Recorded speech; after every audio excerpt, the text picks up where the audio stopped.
আমার চ্যানেলে তোমাদের সকলকে স্বাগত। আজ আমরা ক্লাস 5-এর রায়ান মার্টিন প্রশ্নবিচিত্রা থেকে পরিবেশের তৃতীয় পর্যায়ক্রমিক মূল্যায়নের তৃতীয় স্কুল সলভ করব।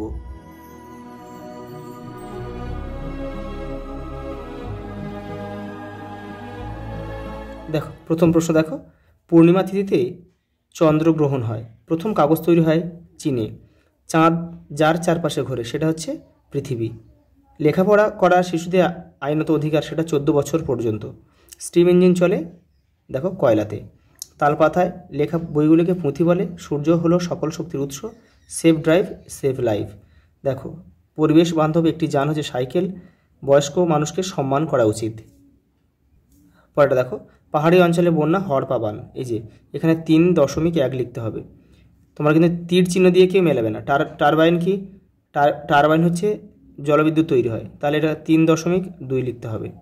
দেখো, কালো হিরে কয়লা 3.3। আর পথের পাঁচালী হচ্ছে বিভূতিভূষণ বন্দ্যোপাধ্যায় লিখেছিল 3.4। আর সুনামি হচ্ছে সামুদ্রিক জলোচ্ছ্বাস 3.5। দেখো পরের প্রশ্ন দেখো, পশ্চিমবঙ্গের আয়লা ঝড় কোথায় হয়েছিল? সুন্দরবন অঞ্চলে। পানসি কি? পানসি হচ্ছে ছোট ডিঙি নৌকাকে পানসি বলে। তোমাদের বইয়ের 140 নম্বর পৃষ্ঠাতে উত্তরটা রয়েছে, দেখে নিতে পারো। দেখো, জোয়ার বলতে কি বোঝায়? তোমাদের বইয়ের 171 নম্বর পেজে রয়েছে। এই যে দেখো, জোয়ার এখান থেকে এই পর্যন্ত। পরেরটা দেখো, ঝালং কোথায় অবস্থিত? ভুটানে। ভরা কোটাল কোন তিথিতে হয়? পূর্ণিমা ও অমাবস্যা তিথিতে ভরা কোটাল হয়। পরেরটা দেখো, শিশুদের প্রধান মৌলিক অধিকারগুলি কী কী? তোমাদের বইয়ের 176 নম্বর পেজে উত্তরটা রয়েছে। এই যে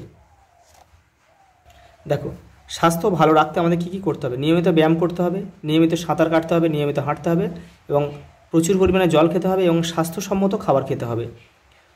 সূর্যের আলো কী কাজে ব্যবহার করা হয়? দেখো, 173 নম্বর পেজে রয়েছে। দেখো, তোমাদের বইয়ের 173 এবং 136 নম্বর পেজেও কিন্তু উত্তরটা রয়েছে, দেখে নাও। এই যে দেখো, কাপড় কেচে শুকানো, ধান শুকানো, স্নানের জল গরম, রোদ পোহানো, সূর্যের আলো থেকে বিদ্যুৎ তৈরি হয়, ক্যালকুলেটর চালানো হয়। দেখো, কয়েকটি জলযানের নাম লেখো। দেখো, নৌকা, জাহাজ, সাবমেরিন। রাস্তায় চলার সময় কী কী সতর্কতা অবলম্বন করবে? দেখো, তোমাদের বইয়ের 150 নম্বর পেজে উত্তরটা রয়েছে।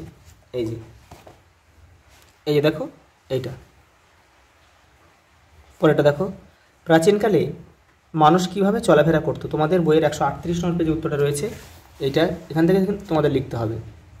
এই যে দেখো, ঘোড়ার গাড়ি ছিল, গরুর গাড়ি, পালকি, তারপরে কিন্তু অনেক পরে রিক্সা এসেছে, সেটাও কিন্তু তোমাদের এখান থেকে পড়ে নিতে হবে। পড়ে নিয়ে কিন্তু তোমাদের এটা ছোটো করে লিখতে হবে।